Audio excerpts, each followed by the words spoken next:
5 दलीय गठबन्धन सरकारको नीति तथा कार्यक्रम सार्वजनिक। नेपाली उत्पादन तथा उपभोग अभिवृद्धि अभियान दशक घोषणा। खुद्री आयोजनाहरू प्रदेश र स्थानीय तहबाट कार्यान्वयन गरिने। पेट्रोलियम पदार्थमा भएको मूल्य वृद्धिको विरोधमा सडकमा प्रदर्शन। संसदमा सार्वजनिक महत्त्वको प्रस्ताव दर्ता। मूल्य घटाउने भन्दा करको दायरामा केही छुट दिने सरकारको जवाब। र हाइड्रोजन इन्धनको उत्पादन कार्यलाई अघि बढाउन कोरियाली कम्पनीसँग विद्युत प्राधिकरणको सम्झौता। परियोजनाले नेपालको ऊर्जा क्षेत्रमा नयाँ ढोका खोलिदिएको ऊर्जा मन्त्री भुषालको विश्वास। हामी छौं पल पल तपाईसँग, हिमाल पहाड तराईसँग, साथ छ हाम्रो बढ्ने कदमलाई। सलाम छ ती पोरखी हातहरूलाई, जिन्दगी सजाइदिन्छौँ हामी, हर सासको साथी बन्छौँ हामी। सुरक्षा अनि समृद्धि प्राण छ हाम्रो, हर आफू पनि बचौं, अरूलाई पनि बचाऊ। आजै नेपाल लाइफमा जीवन बिमा गरौँ। हामी हौ नेपाल लाइफ। नेपाल लाइफ, किनकि जीवन अमूल्य छ।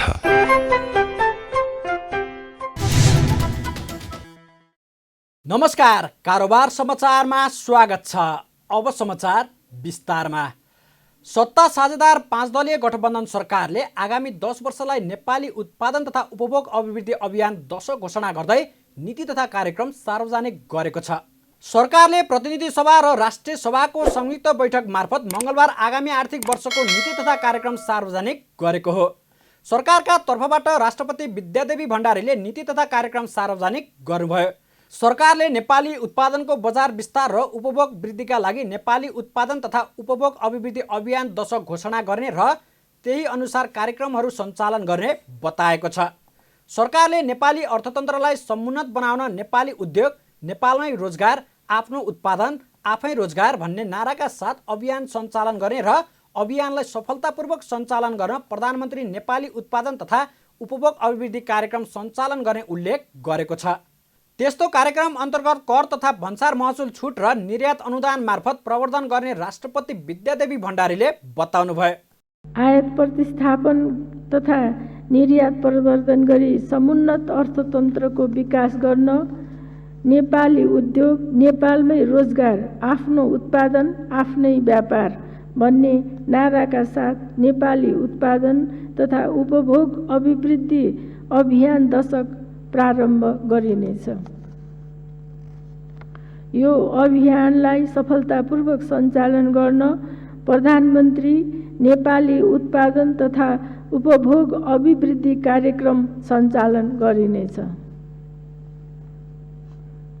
यस कार्यक्रमका लागि कर तथा भन्सार महसुल छुट र निर्यात अनुदान मार्फत समयबद्ध रणनीतिक प्रवर्धन गर्नुका साथै प्रतिस्पर्धी सिप विकास, व्यावसायिक सहजीकरण, साझा भौतिक पूर्वाधार निर्माण र प्रयोग, नवीन प्रविधिमा पहुँच र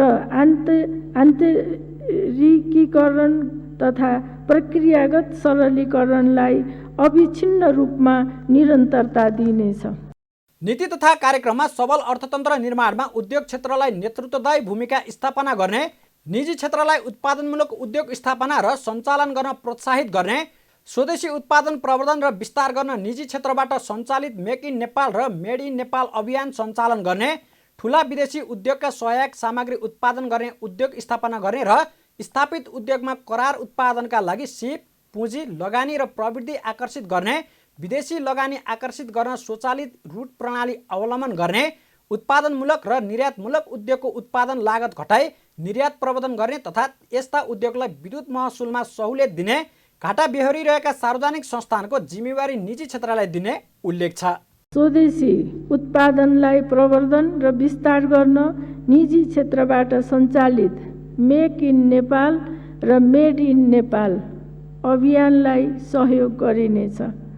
सार्वजनिक निकायको खरिदमा स्वदेशी वस्तुको हिस्सा बढाउँदै लगिनेछ। नेपाल गुणस्तरको अन्तर्राष्ट्रिय मान्यता प्राप्त गर्न पहल गरिनेछ। नेपाली उत्पादनलाई राष्ट्रिय, क्षेत्रीय तथा अन्तर्राष्ट्रिय मूल्य श्रृङ्खलामा आबद्ध गराउन ठुला विदेशी उद्योगका सहायक सामग्री उत्पादन गर्ने उद्योग स्थापना गर्न र स्थापित उद्योगमा करार उत्पादनका लागि सिप पुँजी लगानी र प्रविधि आकर्षित गर्ने नीति लिइनेछ।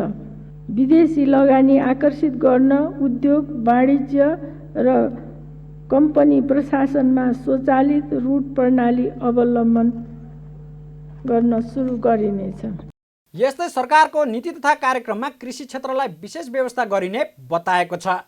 कृषिलाई आर्थिक वृद्धि र रोजगारीको प्रमुख संवाहकका रूपमा अघि बढाइने, यसका लागि नयाँ राष्ट्रिय कृषि नीति तर्जुमा गर्दै कृषिमा यान्त्रिकीकरण र व्यवसायीकरण गर्दै र खेतीमा जलवायु अनुकूल प्रवृत्तिको प्रवर्धन गरिने, आगामी वर्षको बजेट मार्फत कृषि उत्पादन बढाउने र यसको बजारीकरण गर्दै आयात प्रतिस्थापन गर्ने नीति लिनका लागि विशेष व्यवस्था गर्ने, सबैभन्दा धेरै आयात हुने धान, मकै, आलु, प्याज, ओखर जस्ता बालीको आयात विस्थापन गर्ने गरी स्वदेशमै उत्पादन गर्न विशेष कार्यक्रम अघि बढाइने, प्रारम्भिक मललाई रासायनिक मल सरह अनुदान दिने, सिँचाइमा खपत हुने विद्युत सहुलियत बढाउने, प्रधानमन्त्री रोजगार कार्यक्रमलाई सबै तहको स्वामित्व स्थापित हुने गरी पुनर्संरचना गरिने, 2 वर्षभित्र सुकुम्बासी समस्या समाधान गर्ने, घर जग्गा कारोबार विशिष्टीकृत संस्थाबाट मात्रै गर्ने तथा जग्गाको वैज्ञानिक मूल्याङ्कन हुने, गरिब तथा विपन्न घर परिवारलाई लक्षित सेवा सुविधा प्रदान गर्न सोही परिचय पत्रको आधारमा वितरण गर्ने, रेमिट्यान्सलाई औपचारिक माध्यमबाट भित्र्याउन थप प्रोत्साहन दिने, प्रधानमन्त्री रोजगार कार्यक्रमलाई सबै तहको स्वामित्व स्थापित हुने गरी पुनर्संरचना गर्ने, पेट्रोलियमको मूल्य लागतका आधारमा निर्धारण हुने फार्म टु इन्डस्ट्री कार्यक्रम ल्याउने, स्वदेशमै कोरोना विरुद्धको खोप उत्पादन गर्ने पनि घोषणा गरेको छ। सरकारले खुद्रे आयोजनाहरू प्रदेश र स्थानीय तहबाट कार्यान्वयन गर्ने घोषणा गरेको छ। सरकारले 65 पृष्ठ लामो 145 बुँदे नीति तथा कार्यक्रम मार्फत राष्ट्रिय गौरव रूपान्तरणकारी र रणनीतिक महत्त्वका ठुला आयोजना बाहेक अन्य आयोजनाहरू प्रदेश र स्थानीय तहबाट कार्यान्वयन गर्ने घोषणा गरेको हो। ठुला तथा रणनीतिक महत्त्वका पूर्वाधार निर्माण तथा औद्योगिक विकासका लागि सार्वजनिक नीति साझेदारीका अन्य उपयुक्त लगानी र निर्माण ढाँचा समेत कार्यान्वयन गर्ने पनि नीति तथा कार्यक्रममा जनाइएको छ। सार्वजनिक खर्च व्यवस्थापनलाई नतिजामुखी बनाउने, पुँजीगत खर्च वृद्धि गर्न छुट्टै कानुन बनाउने, ठेक्का प्रक्रियामा आउने विवादलाई शीघ्र निरूपण गर्न सार्वजनिक खरिद सम्बन्धी कानुनमा सुधार गर्नुका साथै संरचनालाई सुदृढ बनाउने, राष्ट्रिय प्राथमिकताका आधारमा विकास कार्यक्रम र आयोजनालाई बजेटसँग आबद्ध गर्ने, पूर्व तयारी नभएका र आयोजना बैङ्कमा प्रविष्ट भई राष्ट्रिय योजना आयोगबाट सिफारिस नभएका आयोजनामा बजेट विनियोजन नगर्ने र तिनै तहको बजेट कार्यान्वयनमा वित्तीय अनुशासन कार्यक्रम गर्ने प्रतिबद्धता समेत नीति तथा कार्यक्रममा उल्लेख गरिएको छ। राष्ट्रिय गौरव रूपान्तरणकारी र रणनीतिक महत्त्वका ठुला आयोजना बाहेक अन्य आयोजनाहरू प्रदेश र स्थानीय तहबाट कार्यान्वयन गरिनेछ। प्रदेश र स्थानीय तहमा वस्तुगत आधारमा वित्तीय हस्तान्तरण गरिनेछ। सङ्घ, प्रदेश र स्थानीय तहको सहकार्य र समन्वयमा प्राकृतिक स्रोतको संरक्षण, उपयोग र समन्यायिक बाँडफाँड गरिनेछ। स्थानीय अर्थतन्त्रलाई राष्ट्रिय अर्थतन्त्रसँग आबद्ध गर्दै आर्थिक समुन्नतिको आधार तयार पारिनेछ। ठुला तथा रणनीतिक महत्त्वका पूर्वाधार निर्माण तथा औद्योगिक विकासका लागि सार्वजनिक निजी साझेदारीका अन्य उपयुक्त लगानी र निर्माण ढाँचा समेत कार्यान्वयनमा ल्याइनेछ। राष्ट्रिय प्राथमिकताका आधारमा विकास कार्यक्रम र आयोजनालाई बजेटसँग आबद्ध गरिनेछ। पूर्व तयारी नभएका र आयोजना बैङ्कमा प्रविष्ट भई राष्ट्रिय योजना आयोगबाट सिफारिस नभएका आयोजनामा बजेट विनियोजन गरिने छैन। सरकारको नीति तथा कार्यक्रममा देशका सम्पूर्ण भूभागलाई एक आपसमा द्रुत रूपमा जोड्ने गरी यातायातको सञ्जाल विकास र विस्तार गर्ने तथा सडक पूर्वाधार निर्माण र स्तरोन्नति गर्दा सुरक्षा मापदण्ड लागू गर्ने पनि उल्लेख छ।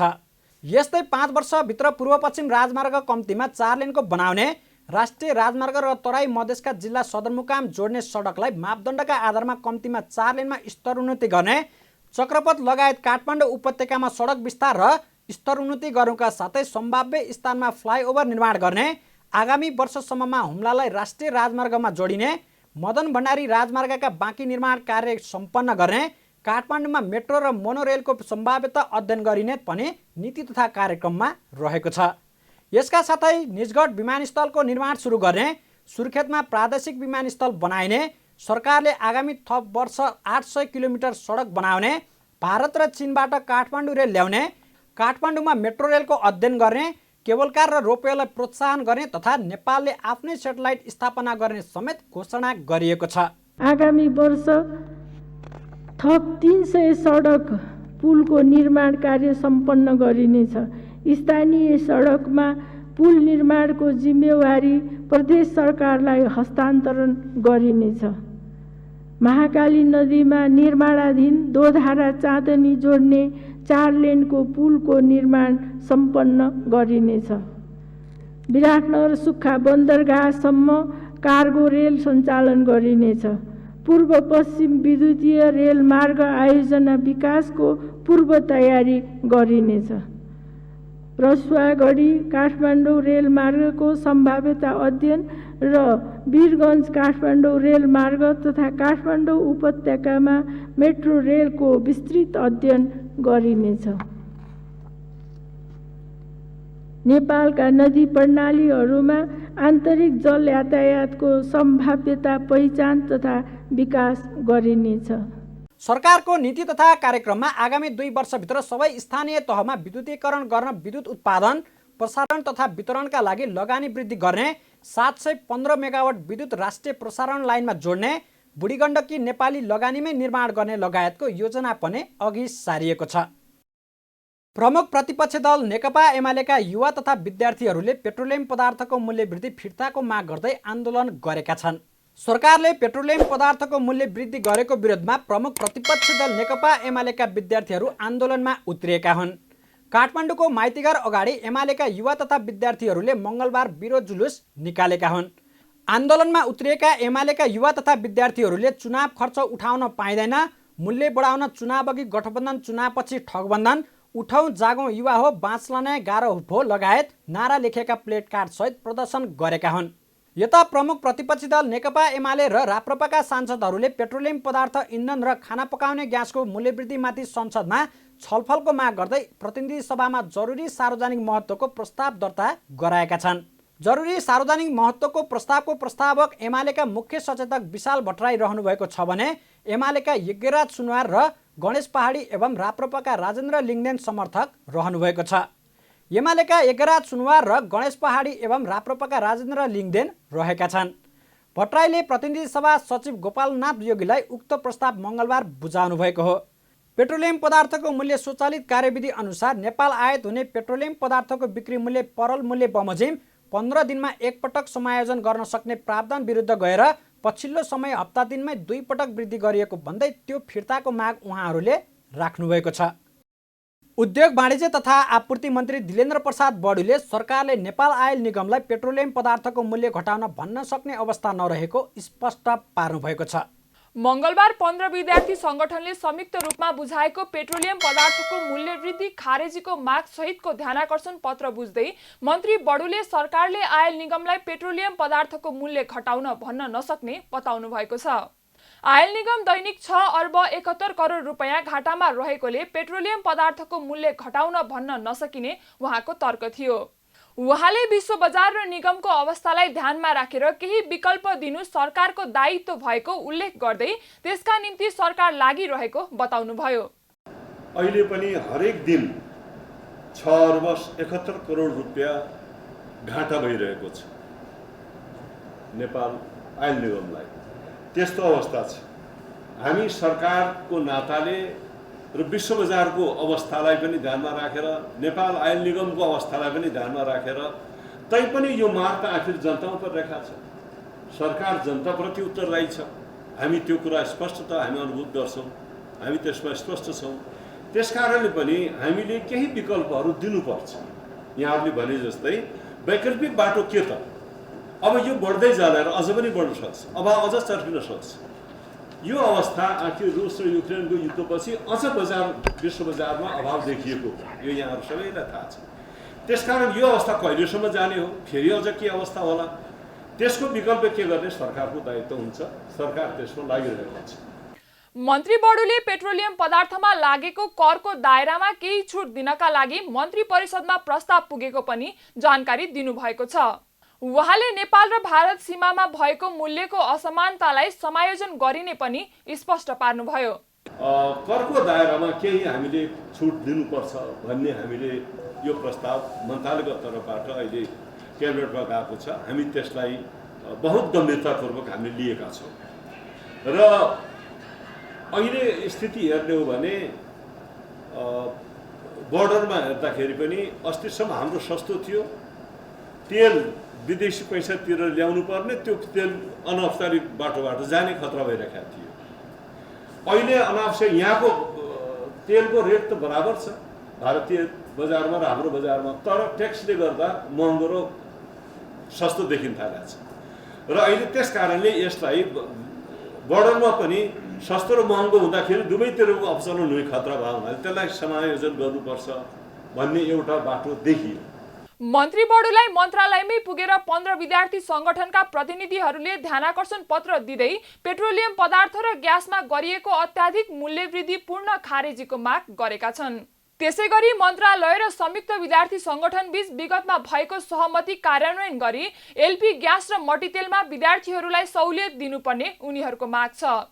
यसका साथै पेट्रोलियम पदार्थमा विभिन्न वाहनामा लगाइएको अत्याधिक कर बारे पुनर्विचार गर्न, वैकल्पिक ऊर्जाको खोज, अनुसन्धान र प्रयोगका लागि कार्यदल गठन र काम गर्न, पेट्रोलियम पदार्थमा भएको भारतीय एकाधिकार खारेज गरी खुल्ला प्रतिस्पर्धाबाट आपूर्ति गर्न विद्यार्थी संगठनहरूको माग रहेको नेकपा एकीकृत समाजवादी निकट विद्यार्थी संगठन अनेरा सोब्युको अध्यक्ष सुबेश पराजुलीले बताउनुभयो। हाम्रा मागहरू 1 नम्बर पेट्रोलियम पदार्थ र ग्यासमा गरिएको अत्याधिक मूल्यवृद्धि पूर्ण खारेजीको माग गर्दछौँ। 2 नम्बर मन्त्रालय र संयुक्त विद्यार्थी संगठन बीच विगतमा भएको सहमति कार्यान्वयन गरी एलपी ग्यास र मट्टीतेलमा विद्यार्थीलाई सहुलियतको माग गर्दछौँ।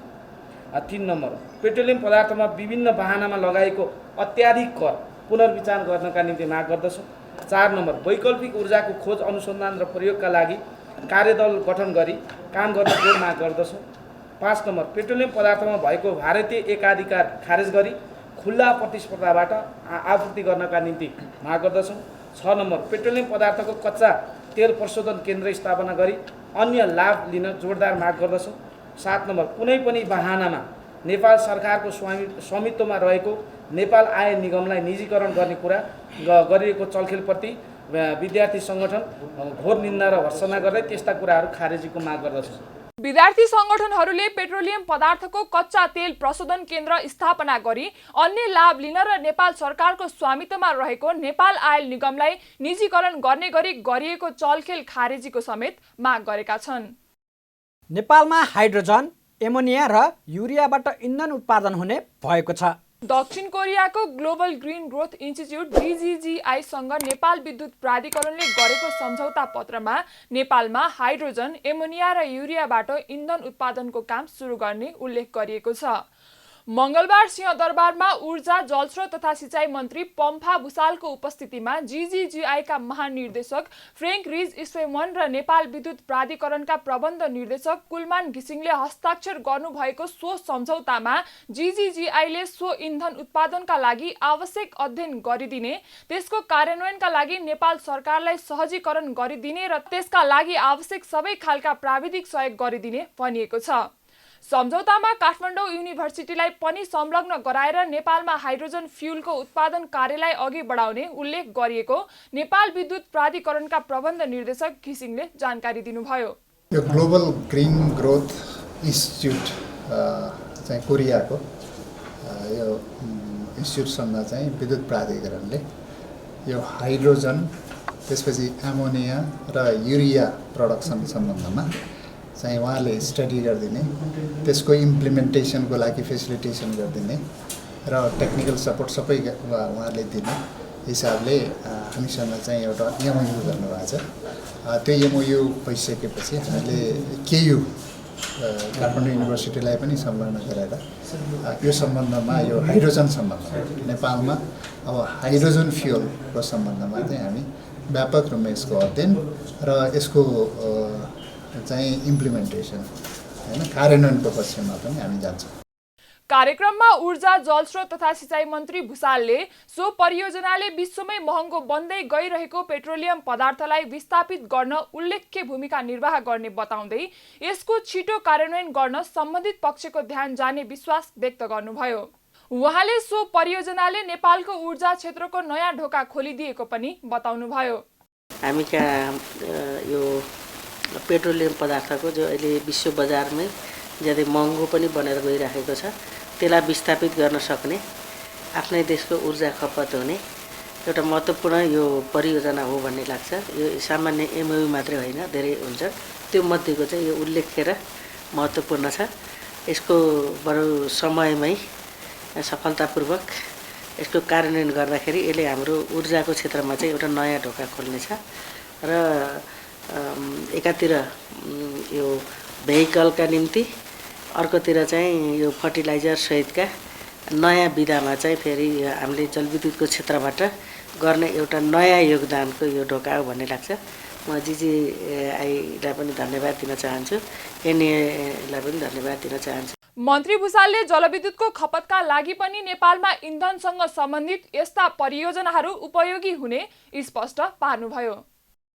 शेयर बजार मापक नेप्से परिसूचक मङ्गलबार दोहोरो अङ्कले वृद्धि हुँदा कारोबार रकम भने 1 अर्ब रुपियाँमा सीमित भएको छ। पछिल्लो समय लगातार रूपमा गिरावट हुँदै आएको नेप्से परिसूचक मङ्गलबार 16.32 अङ्कले बढेर 2217.19 अङ्कमा पुगेको हो। नेप्से परिसूचक दोहोरो अङ्कले घट्दा कारोबार रकम पनि 1 अर्ब रुपियाँमा सीमित भएको छ। दिनभर कुल 224 कम्पनीको 31,730 किता सेयर 1 अर्ब 8 करोड 88 लाख रुपियाँ बराबरको कारोबार भएको छ।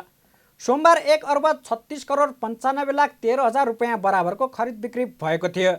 आज नेप्सेका 13 समूहको परिसूचक मध्ये 11 समूहको परिसूचक बढेको छ भने व्यापार र म्युचुअल फन्ड समूहको परिसूचकमा गिरावट आएको छ।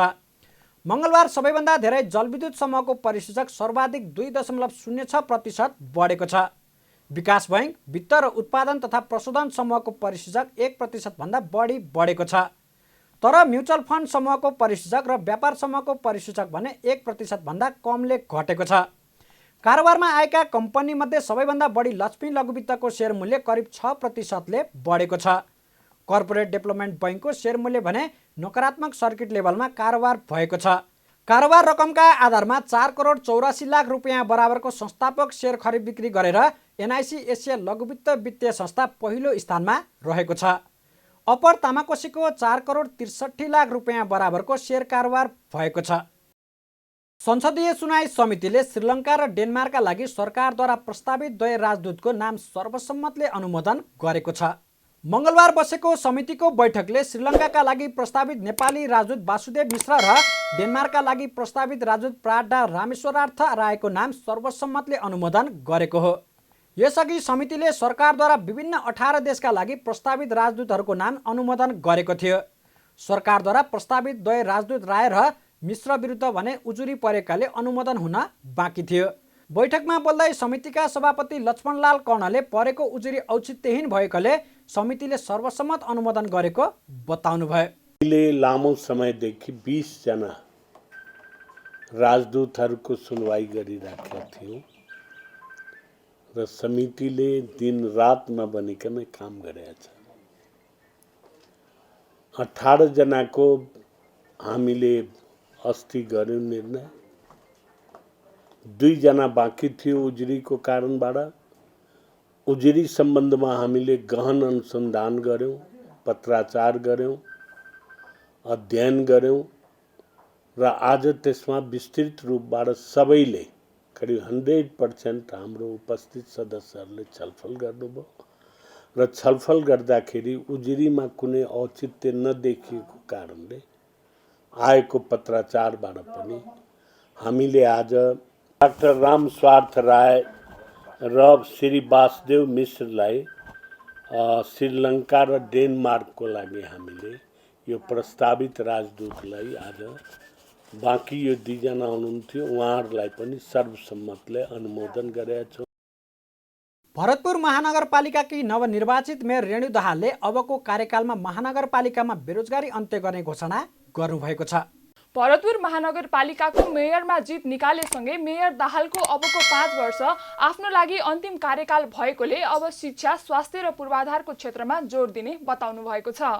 उहाँले अबको 5 वर्षमा भरतपुर महानगरपालिकामा बेरोजगार अन्त्य गर्नका लागि रोजगार बैंक स्थापना गर्ने, उद्योग ग्राम स्थापना गर्ने र उद्यमशीलताको विकास गरेर रोजगारी प्रवर्धन गर्ने कुरालाई विशेष प्राथमिकतामा राखेको बताउनुभयो। मेयर दाहालले महानगरपालिकाको ढल व्यवस्थापनको लागि गुरु योजना तयार गरेर काम गर्ने, नारायणी नदीको पुलको पुनर्निर्माणलाई अघि बढाउने पनि उद्घोष गर्नुभयो। उहाँले भरतपुर महानगरपालिकालाई देशकै हेर्न र गर्व गर्न नमुना स्मार्ट सिटीको संकल्प पूरा गर्ने, गौरवका आयोजनाहरू जस्तै सिटी हल, प्रशासनिक भवन, 5 अर्ब बराबरको नारायणी तटबन्ध, अन्तर्राष्ट्रिय क्रिकेट रङ्गशाला, महानगरीय रिङ रोडको योजनालाई सम्पन्न गर्ने कुरा पहिलो प्राथमिकतामा राख्ने बताउनुभयो।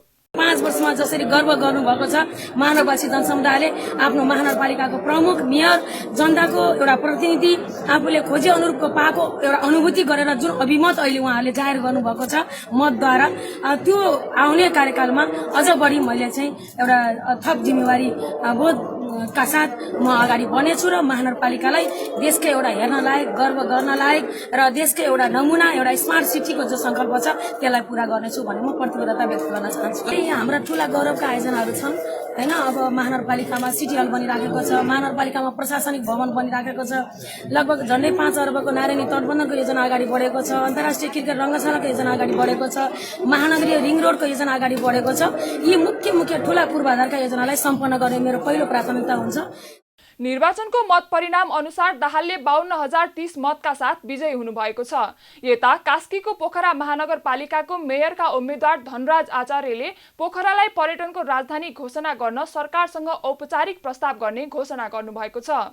पोखरा महानगरपालिकाको मेयरमा सत्ता गठबन्धनको तर्फबाट नेकपा एकीकृत समाजवादीका उम्मेद्वार बन्नुभएका आचार्यले 5,000 मत गणना बाँकी छँदै मेयरमा विजयी बन्नुभएको हो। यद्यपि पूर्ण मत गणना नभइसकेकोले घोषणा हुन भने बाँकी छ।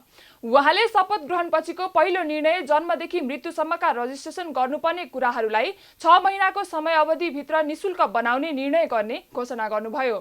यस्तै शपथ ग्रहणको दिन पहिलो निर्णयका रूपमा पोखरालाई पर्यटनको राजधानी घोषणा गर्न सरकारसँग औपचारिक प्रस्ताव गर्ने पनि जानकारी दिनुभयो। भोलि पहिलो निर्णयका हिसाबले चाहिँ हामीले जन्मदेखि मृत्युसम्मका हाम्रा जति पनि रजिस्ट्रेसन गर्नुपर्ने कुराहरू छन् त्यसका लागि चाहिँ 6 महिनाको समय अवधिभित्र उहाँहरूले गरिसक्नुपर्ने, त्यसका लागि चाहिँ फ्री अफ कस्टमा निःशुल्क गर्ने गरिकन एउटा निर्णय गर्छौँ। अर्को, पोखरालाई हामी पर्यटनको राजधानी घोषणा गरियोस् भन्नका लागि नेपाल सरकारलाई औपचारिक रूपमा हामी पत्राचार गर्छौँ। मेयरका उम्मेद्वार आचार्यले 5 वर्षमा पोखरा व्यवस्थित सहर हुने दावी गर्दै आफ्नो कार्यकालमा पोखरालाई सिस्टमबाट चल्ने, सफा र आधुनिक सहर बनाउने बताउनुभयो। यस्तै वीरगञ्ज महानगरपालिकाको नवनिर्वाचित मेयर राजेशमान सिंहले वीरगञ्जवासीको दैनिकीसँग जोडिएका समस्याहरू समाधान गर्नु आफ्नो प्राथमिकता भएको बताउनु भएको छ। मंगलबार वीरगञ्ज महानगरपालिकाको मेयरमा औपचारिक रूपमा निर्वाचित भएसँगै सञ्चारकर्मीहरूलाई संक्षिप्त प्रतिक्रिया दिँदै उहाँले वीरगञ्जवासीको दैनिकीमा भएका समस्या समाधान गर्नु आफ्नो पहिलो प्राथमिकता भएको बताउनु भएको हो। उहाँले कर, स्वास्थ्य र शिक्षाको विषयमा विज्ञहरूसँग बसेर छलफल गरी आवश्यक काम गर्ने बताउनुभयो। मेयर सिंहले वीरगञ्जमा सरसफाइको चुनौती रहेको उल्लेख गर्दै वर्षातको समयमा पानी जम्ने समस्या समाधान गरिने पनि बताउनुभयो। सर्वप्रथम हाम्रो प्राथमिकता हामीले जुन पहिले पनि भनिरहेका छौँ, जुन चाहिँ नि वीरगञ्जवासीसँग दैनिकी रूपमा जुटेका जुन समस्याहरू छ सर्वप्रथम हामी त्यसलाई निदान गर्छौँ। त्यसपछि विभिन्न सम्बन्धित विज्ञहरूसँग बसेर जसरी चाहिँ नि हामीले सुरुमा भनेका छौँ करको विषयमा होस् हैन, तपाईँको स्वास्थ्यको विषयमा होस्, शिक्षाको विषयमा होस्, त्यो विषयमा पनि हामीहरू अगाडि बढ्छौँ। वीरगञ्जको सरसफाइ एउटा चुनौतीको रूपमा छ, वीरगञ्जवासीहरूलाई त्यसको दिनु छ। वीरगञ्जवासीलाई जुन चाहिँ अब वर्षातमा चाहिँ जुन छ पानी जम्ने समस्याबाट हैन, यो सब दैनिकीसँग जुडेका कुरोहरूलाई चाहिँ जनता समाजवादी पार्टीका नेता सिंहले सत्तारूढ गठबन्धनको तर्फबाट विजय हासिल गर्नुभएको हो। कारोबार समाचारमा अब सुन चाँदी र विदेशी विनिमय दर सम्बन्धी जानकारी।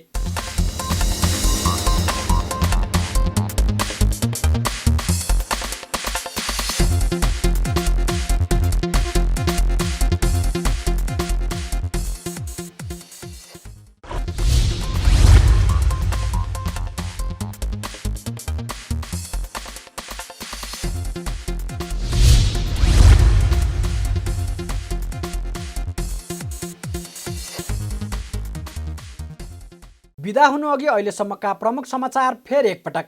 5 दलीय गठबन्धन सरकारको नीति तथा कार्यक्रम सार्वजनिक। नेपाली उत्पादन तथा उपभोग अभिवृद्धि अभियान दशक घोषणा। खुद्री आयोजनाहरू प्रदेश र स्थानीय तहबाट कार्यान्वयन गरिने। पेट्रोलियम पदार्थमा भएको मूल्यवृद्धिको विरोधमा सडकमा प्रदर्शन। संसदमा सार्वजनिक महत्त्वको प्रस्ताव दर्ता। मूल्य घटाउने भन्दा करको दायरामा केही छुट दिने सरकारको जवाब। र हाइड्रोजन इन्धनको उत्पादन कार्यलाई अघि बढाउन कोरियाली कम्पनीसँग विद्युत प्राधिकरणको सम्झौता। परियोजनाले नेपालको ऊर्जा क्षेत्रमा नयाँ ढोका खोलिदिएको ऊर्जा मन्त्री भुषालको विश्वास। कारोबार समाचार सकियो। हामीलाई बिदा दिनुहोस्। नमस्कार।